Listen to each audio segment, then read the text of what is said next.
TNLA counselling 2024 வந்து start ஆயிடுச்சு. இந்த TNLA கவுன்சிலிங் பத்தி நிறைய பேருக்கு நிறைய டவுட்ஸ் இருக்கு. டாக்குமெண்ட்ஸ் தப்பா அப்ளை பண்ணா என்ன பண்றது, அதுக்கப்புறமா வந்து அது முதல்ல TNLA கவுன்சிலிங் வந்து யார் அப்ளை பண்றது, அதுக்கு எலிஜிபிலிட்டி கிரைட்டீரியா என்ன, TNLA கவுன்சிலிங் பத்தி ஒரு ஃபுல் ஃபிளெஜ்ட் வீடியோ போடுங்க அப்படின்னு சொல்லி நிறைய பேர் கேட்டிருந்தாங்க. ஸோ அதுக்காக தான் இந்த வீடியோ. அதே மாதிரி வந்து டிப்ளமோ கைடன்ஸ் பத்தி நீங்க நிறைய விஷயம் தெரிஞ்சுக்கணும் அப்படின்னு நினைக்கிறீங்க அப்படின்னா நம்ம சேனலை மறக்காம சப்ஸ்கிரைப் பண்ணி வச்சுக்கோங்க.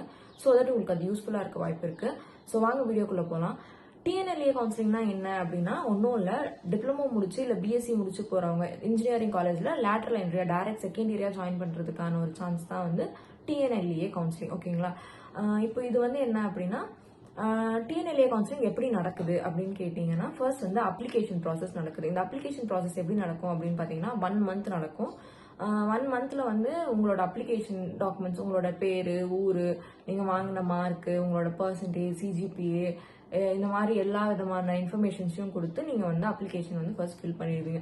ஃபில் பண்ணதுக்கு அப்புறமா உங்களை வந்து சர்டிஃபிகேட் வெரிஃபிகேஷன் கூப்பிடுவாங்க. கூப்பிடும்போது உங்க டாக்குமெண்ட்ல இருக்கிற எல்லா மிஸ்டேக்ஸ் தான் இருக்கா அப்படின்றத பார்த்துட்டு அதை வேணும்னா சேஞ்ச் பண்ணிக்கலாம். இதுல என்ன சொல்லணும்னு நினைக்கிறேன் அப்படின்னா அப்ளிகேஷன் நீங்க தப்பா போட்டுட்டீங்க அப்படின்னா ஒன்றும் பிரச்சனை இல்லை. சின்ன சின்ன தப்பு, அதாவது பேர்ல ஏதாவது தப்பு பண்ணிட்டீங்க, இல்லைனா வந்து உங்க வயசுல ஏதாவது தப்பு பண்ணிட்டீங்க அப்படின்னு சொன்னீங்க அப்படின்னா அதை வந்து நீங்க சர்டிஃபிகேட் வெரிஃபிகேஷன்ல போய் வெரிஃபிகேஷன் கூப்பிடுறாங்கல்ல அப்போ போய் சொன்னீங்கனாலே மாத்திடுவாங்க. பட் இருந்தாலும் பயமா இருக்கு எனக்கு உடனே மாத்தணும் அப்படின்னு நினைச்சீங்கன்னா ஒன்றும் பிரச்சனை இல்லை. உங்க நியரஸ்ட் TFC சென்டர் எதுவோ அங்க போய் உங்களோட கரெக்ஷன் என்னவோ சொன்னீங்கன்னா அவங்களே வந்து உங்களுக்கு அப்ளிகேஷன் மாற்றி கொடுத்துருவாங்க. ஆனால் இதை வந்து நம்மளால எடிட் பண்ணவே முடியாது, அதையும் ஞாபகம் வச்சுக்கோங்க. உங்களுக்கு இந்த TFC சென்டர் லிஸ்ட் வேணும் அப்படின்னு நினைச்சீங்கன்னா ஆல்ரெடி நம்மளோட டெலிகிராம் சேனல்ல வந்து இதை நான் வந்து போஸ்ட் பண்ணியிருப்பேன், போய் பார்த்து எடுத்துக்கோங்க. அதுக்கப்புறமா வந்து இந்த அப்ளிகேஷன் வந்து முடியுதுங்களா, சர்டிஃபிகேட் வெரிஃபிகேஷன் முடிஞ்சதுக்கு அப்புறமா வந்து என்ன பண்ணுவாங்கன்னா ஓவரால் ரேங்க் லிஸ்ட், அப்புறமா வந்து கம்யூனிட்டி பேஸ்டு ரேங்க் லிஸ்ட் வந்து வெளியிடுவாங்க. ஓவரால் ரேங்க் லிஸ்ட்னா டிப்ளமோ முடிச்சு எத்தனை பேர் அப்ளை பண்ணிருக்காங்களோ எல்லாரையும் சேர்த்து நம்ம வந்து ஓவராலா எத்தனாவது ரேங்க் லிஸ்ட்ல வருவோம் அப்படின்னு சொல்லியிருப்பாங்க. அதுக்கு பக்கத்துலயே பாத்தீங்கன்னா அது என்னது கம்யூனிட்டி ரேங்க் லிஸ்ட் அப்படின்னு சொல்லி கொடுத்துருப்பாங்க. அந்த கம்யூனிட்டி ரேங்க் லிஸ்ட் தான் வந்து OBCல நீங்க எத்தனாவது வந்திருக்கீங்க, BCல நீங்க எத்தனாவது வந்திருக்கீங்க, SCல நீங்க எத்தனாவது வந்திருக்கீங்க அப்படிங்கறது தெரியும். ஸோ இதெல்லாம் தாண்டி கடைசியில உங்களோட மார்க்கு, அதுக்கப்புறம் உங்களோட கம்யூனிட்டி தான் வந்து உங்களுக்கு எந்த காலேஜ்ல எந்த கோர்ஸ் கிடைக்க போகுது அப்படிங்கறதே டிசைட் பண்ண போகுது. சரிங்களா? ஸோ நீங்க வந்து மார்க்ல ஏதாவது தப்பா என்டர் பண்ணிட்டேன், தப்பா அப்லோட் பண்ணிட்டேன்னீங்கன்னா கண்டிப்பா சர்டிஃபிகேட் வெரிஃபிகேஷன் போறதுக்கு கூப்பிடுறதுக்கு முன்னாடியே போய் ஒரு TFC சென்டர்ல இந்த மாதிரி சேஞ்சஸ் இருந்தா சேஞ்ச் பண்ணிக்கோங்க. ஏன்னா நீங்க அதை சேஞ்ச் பண்ணீங்க அப்படின்னா தான் ரேங்க் லிஸ்ட்ல ஒழுங்கான ரேங்க் வரும். இப்ப நீங்க 104வது ரேங்க் வர வேண்டிய ஆளு, ஆனா நீங்க தப்பா மார்க் என்டர் பண்ணனால நீங்க வந்து ரொம்ப பின்னாடி ஒரு 600வது ஆளா போயிட்டீங்கன்னு வச்சுக்கோங்களேன், கவர்மெண்ட் காலேஜும் கிடைக்காது. அட் த சேம் டைம் நீங்க நினைக்கிற கோர்ஸ் எடுத்து படிக்க முடியாது. அதுக்கப்புறம் நீங்க கவர்மெண்ட் எய்டட் காலேஜ் இல்ல மேனேஜ்மெண்ட் கோட்டால தான் நீங்க சீட்ஸ் பாக்குற மாதிரி இருக்கும். ஸோ சாய்ஸ் ஃபில்லிங் எப்ப நடக்கும் அப்படின்னு பாத்தீங்கன்னா இந்த இது ரேங்க் லிஸ்ட் விட்டுருவாங்களா, ரேங்க் லிஸ்ட் வந்து இன்னைக்கு கொடுக்குறாங்க அப்படின்னா நாளைக்கு வந்து சாய்ஸ் ஃபில்லிங் போர்ட்டல் வந்து ஓப்பன் ஆகும். ஸோ சாய்ஸ் ஃபில்லிங் எப்படி பண்ணணும் அப்படின்றதையும் நிறைய பேர் கேட்டிருக்காங்க. சாய்ஸ் ஃபில்லிங் பண்றதுக்கு முன்னாடி நம்ம சேனல்லேயே ஆல்ரெடி ஒரு வீடியோ அப்லோட் பண்ணியிருப்பேன். BTech சாய்ஸ் ஃபில்லிங் பண்ண போறவங்க வந்து கண்டிப்பா நீங்க என்ன கோர்ஸ் எடுக்க போறீங்களோ அந்த கோர்ஸ்க்கான அந்த பிரான்ச் கோட் என்ன அப்படிங்கறத நீங்க கண்டிப்பா தெரிஞ்சு வச்சிருக்கணும். அது தெரியல, நீங்க தப்பான பிரான்ச் கோட செலக்ட் பண்ணிட்டீங்க அப்படின்னா அப்புறம் நீங்க அந்த கோர்ஸ் தான் எடுத்து படிக்கிற மாதிரி இருக்கும். ஏன்னா நீங்க வந்து இப்போ CS அப்படின்னா ஒரு சில காலேஜ்ல அதுக்கான பிரான்ச் கோட் வந்து XL, XS அந்த மாதிரி எல்லாம் கொடுத்துருக்காங்க. ஸோ நீங்க வந்து உங்களோட பிரான்ச் கோட் என்னவோ அதை ஒழுங்கா தெரிஞ்சுக்கிட்டு அதுக்கப்புறமா தான் சாய்ஸ் ஃபில்லிங்கே பண்ண முடியும். அந்த PDF வேணும் அப்படின்னு நினைச்சீங்கன்னாலும் நம்ம டெலிகிராம் சேனல்ல இருக்கு, போய் ஜாயின் பண்ணி பார்த்துக்கோங்க.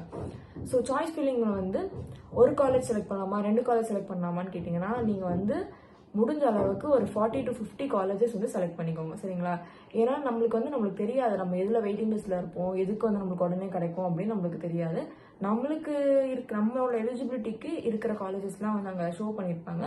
அதுல வந்து நம்மளுக்கு எந்த காலேஜ்ல எந்த கோர்ஸ் வேணும் அப்படிங்கறத பார்த்து நம்ம வந்து செக் கொடுத்துக்கிட்டே வந்துட்டு இருக்கணும். ஸோ சாய்ஸ் ஃபில்லிங்ல முடிஞ்ச அளவுக்கு ஒரு 40 to 50 காலேஜஸ் செக் பண்ணி வச்சுக்கோங்க. அப்பதான் வந்து அது கிடைக்கலனாலும் அதுக்கு அடுத்து கொடுத்துக்கலாம். அதே மாதிரி அதை கொடுக்கும்போது வந்து டாப் காலேஜ் நீங்க வந்து ஃபர்ஸ்ட் போய் ஏதாவது ஒரு பிரைவேட் காலேஜ் கொடுத்துட்டு செகண்ட் போய் அண்ணா யூனிவர்சிட்டி கொடுத்தீங்கன்னா ஃபர்ஸ்ட் கொடுத்த அந்த காலேஜ் தான் கிடைக்குமே.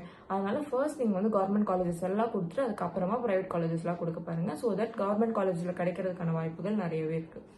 ஸோ நீங்கள் சாய்ஸ் ஃபில்லிங்லாம் பண்ணியாச்சு. சாய்ஸ் ஃபில்லிங் பண்ணதுக்கு அப்புறமா உங்களுக்கு வந்து ஒரு மெயில் வரும், உங்களுக்கு வந்து இது வந்திருக்கு, வரல, கிடைச்சிருக்கு, கிடைக்கல அப்படின்னு சொல்லி. கிடைச்சிருக்கு அப்படின்னு வந்துருச்சுன்னா அதுக்கு அடுத்து கொஞ்ச நாள்லாம் இருக்காது, ஒரு 2 days கழிச்சு வந்து அலாட்மெண்ட் காப்பி டவுன்லோட் பண்ண சொல்லி ஓப்பன் பண்ணுவாங்க போர்ட்டல்.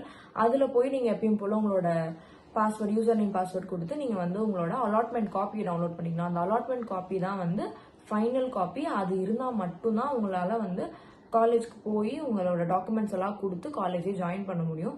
ஸோ நீங்கள் வந்து இந்த அலாட்மெண்ட் காப்பி டவுன்லோட் பண்ணிட்டீங்க அப்படின்னா உங்களோட மெயிலுக்கு வந்து எந்த காலேஜ்க்கு நீங்கள் போட்டிருந்தீங்களோ அந்த காலேஜே வந்து உங்களுக்கு மெயில் அனுப்புவாங்க. என்னன்னா இந்த மாதிரி நீங்கள் வந்து இந்த கோர்ஸ் எடுத்திருக்கீங்க, இந்த கோர்ஸில் இந்த காலேஜில் தான் எடுத்திருக்கீங்க, நீங்கள் என்ன பண்ணுங்க, இந்த டேட்டில் இந்த டைமுக்கு இந்த ஆடிட்டோரியம் வந்துருங்க அப்படின்ற மாதிரி வந்து ஒரு மெயில் கொடுக்கும். ஃபைனல் அலாட்மெண்ட் காப்பி வந்ததுக்கப்புறமா அதை நீங்கள் டவுன்லோட் பண்ணி அதை நீங்கள் காலேஜ்க்கு எடுத்துகிட்டு போனீங்க அப்படின்னா அங்கே தான் மறுபடியும் ஒரு தடவை அந்த அலாட்மெண்ட் காப்பி உங்களோட டாக்குமெண்ட்ஸ் எல்லாம் கரெக்டாக இருக்கான்னு பார்த்துட்டு உங்களுக்கு வந்து அட்மிஷன் போட்டு ஃபீஸ் பே பண்ணி காலேஜ் வந்து அட்மிஷன் கொடுத்துருவாங்க.